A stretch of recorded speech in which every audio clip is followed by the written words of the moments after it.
Chicago has been named the rattiest city in America for 9 consecutive years, but it also has a large population of feral cats. Some residents have created feral cat colonies to combat the rat problem, as the cats help keep the rat population under control. Rundown. Rundown. Orkin. Orkin. Feral. Feral. Pest. Pest. Roaming. Roaming. Backyard. Backyard. Colony. Colony. Skittish. Skittish. Burrowing. Burrowing. Rumbling. Rumbling. The Rundown is supported by Beacon Academy, reimagining what a high school education can be. Learn more at an open house on Saturday, November 11th. BeaconAcademyIL.org. Prepared to learn, prepared for life. What's up, Chicago? I'm Erin Allen, and this is The Rundown. Chicago has a lot of rats. You know that. I know that. The pest control company Orkin knows that. Orkin has named Chicago as the rattiest city in America. For the 6th straight year. For the 7th straight year. For 8 years in a row. For the 9th consecutive year. We're going to go for 10 years next year. But something else that's become common knowledge is that Chicago also has a lot of cats. Feral cats. Sometimes I like to bring you news about things that can't possibly go wrong, so I'm happy to report that Animal Rescue has released 1,000 feral cats into Chicago's streets to combat the city's rat problem, or as it'll soon be known, the city's cat problem. Maybe you heard this story a few years back about animal shelters sending out an army of cats to kill our rats. That version of events isn't quite right. We'll get into that in a little bit. Now, I'm more of a dog type. So I don't really deal with cats. I don't really get the appeal. But my producer, Justin, he is a cat guy. Yeah, Squeaky and Meow Meow, those were my 2 childhood cats. They were brother and sister, and they were thick as thieves, those 2. And he had a feeling there was something beyond the headlines about our thousands of feral cats. So I had this suspicion. It's that Chicagoans, yes, we know that there's lots of feral cats. They're roaming our streets. We see them out there, right? But what at least I didn't understand was both how did all of those feral cats get here? And then also just like, why? So he went out and talked to some experts. I'll let him take it from here. They can be a little skittish of strangers. I'm sure they can. This is Rob Crowder. Come here, Drake. He's trying to get his feral cats to talk into my microphone. Usually when I open this food up, we'll get a couple meows, so now it's going to be the best time. They didn't really cooperate. You want to hear them talk some? They are wild animals, after all. Can you introduce me to these 2? Yeah, so we have 2 cats here in our colony. This is Washington, and this is Drake. Rob lives in a coach house in Roscoe Village on the north side. He's had this feral cat colony in his backyard for about 3 years now. Are you a cat person? Historically, no. I think I've learned to love these cats. I call them more like barn cats because they don't live in a barn, but they're always just around and they're easy to maintain, and they give back to us as well. Rob says he got this cat colony. This is his second one.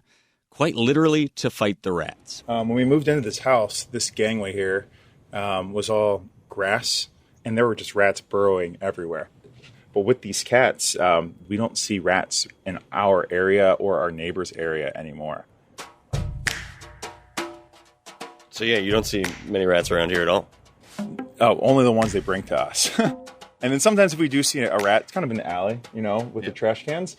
That's where they frequent sort of over the night. We hear them. We'll sometimes hear a rumbling or a jumping or even a screech, and we know the cats are at work. Yeah. Rob tells me he got these cats from the Treehouse Humane Society. It's an animal shelter on Western, up in Rogers Park. Hello. Hi, I'm here to see Cecilia. Oh, hi, Cecilia. How are you? And that's where I met Cecilia. I'm Cecilia Ocampo Solis, Community Programs Manager at Treehouse Humane Society. I also met Marketing Manager Katie Jordan. She just started there in February. Do you like it so far? I absolutely love it. Yeah. If I were to tell my 12-year-old self that I'd be working for a humane society that only has cats, I'd be so proud of myself. So that's how I know I've made it.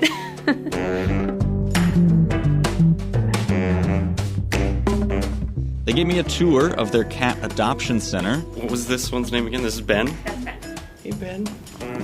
And then they took me to their cat cafes. Sassy Lassie.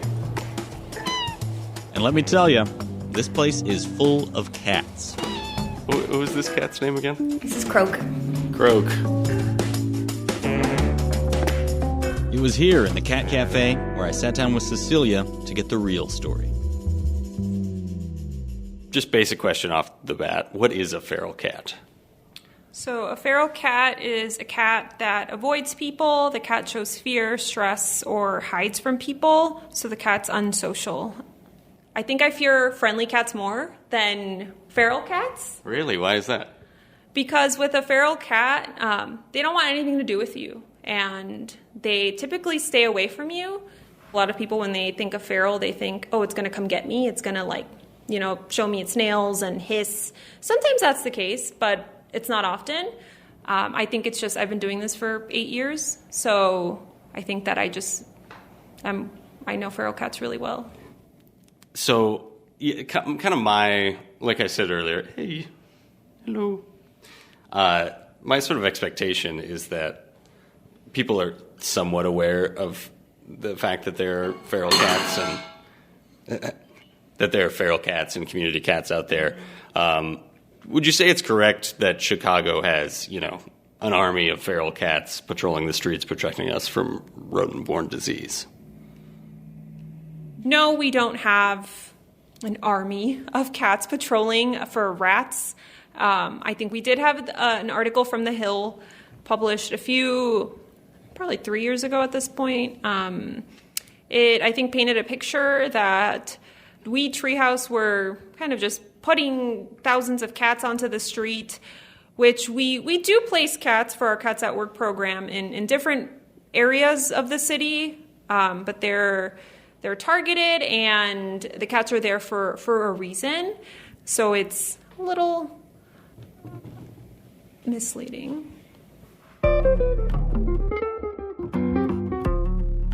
So these cats aren't released at random. What Cecilia is getting at here is that humane centers like hers offer a few different programs involving what she calls community cats. One of those programs is called Trap, Neuter, Return.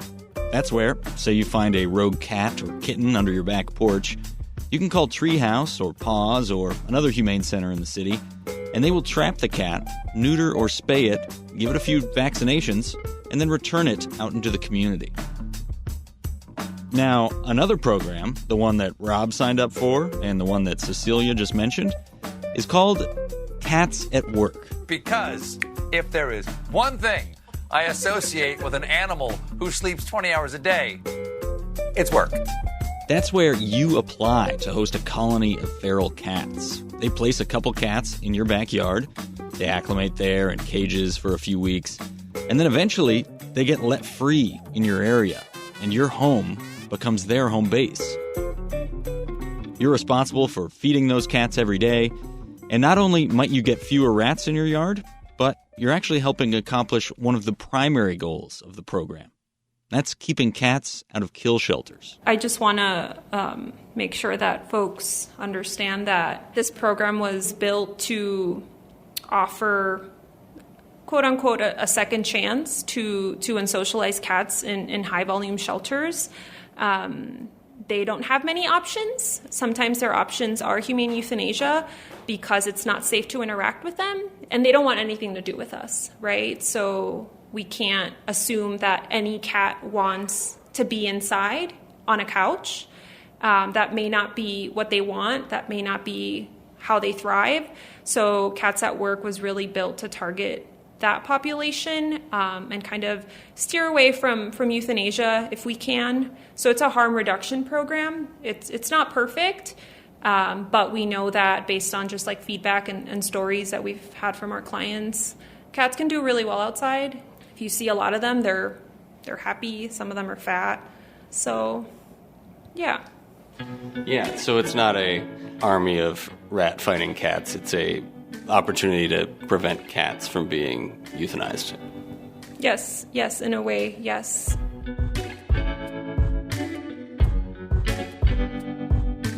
This is essentially an adoption, but you're not welcoming the cat into your backyard.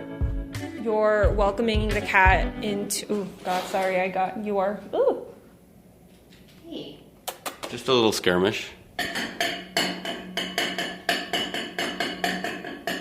create a distraction.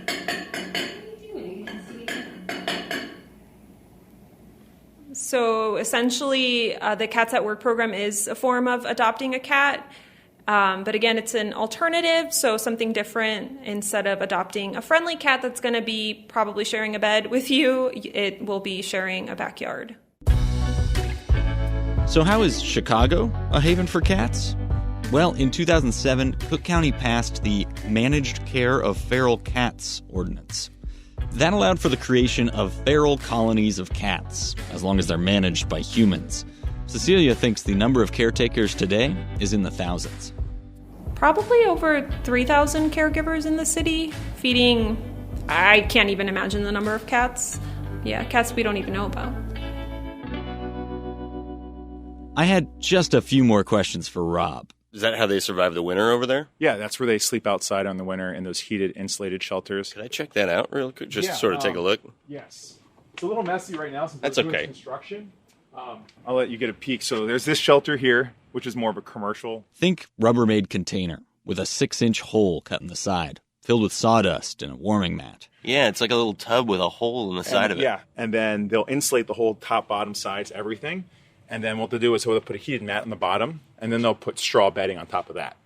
It's very warm. Like I've used like a heat sensor to go in there, and it's like 72 degrees in there in the middle of winter. Oh, wow. So even if it's like -5 out here, they're okay. They're okay. Yeah, absolutely. Frankly, this all seemed a little ideal. Saving cats, fighting rats. Any unforeseen negatives? Yeah, so there's a couple of air quote issues that come with them. First is I'm just always worried that we live here in the city and they're running around, like it's having a dog running around outside. What are you afraid of? You're afraid of them running into the street. So I'm always afraid they're going to get smoked by a car. But we've been 3+ years with them now, and I had a prior colony that lasted a long time as well. So, the other problematic issue you might have with the cats is sometimes not everyone has the same belief that we should be using cats outside, and they're worried about their lives being, they're going to freeze to death. And I have to remind people that these cats would have been, put down if we didn't take them, if the Treehouse Humane Society didn't take them in and help them in this regard and give them a life that, that they probably wouldn't have been able to live otherwise. So, we're grateful for them every single day.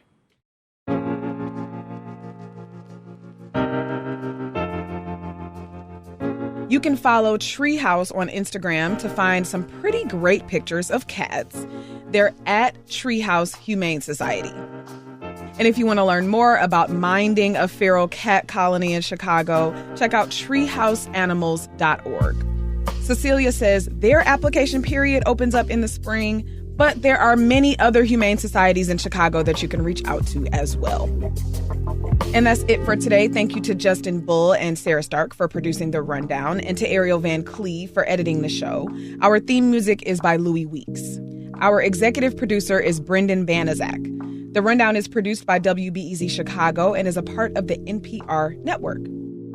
And we want to hear from you. Email us with your thoughts, questions, and what you want to hear on The Rundown. You can email therundownpod@wbez.org. I'm Erin Allen. Thank you for listening. Have a good weekend. I'll talk to you on Monday.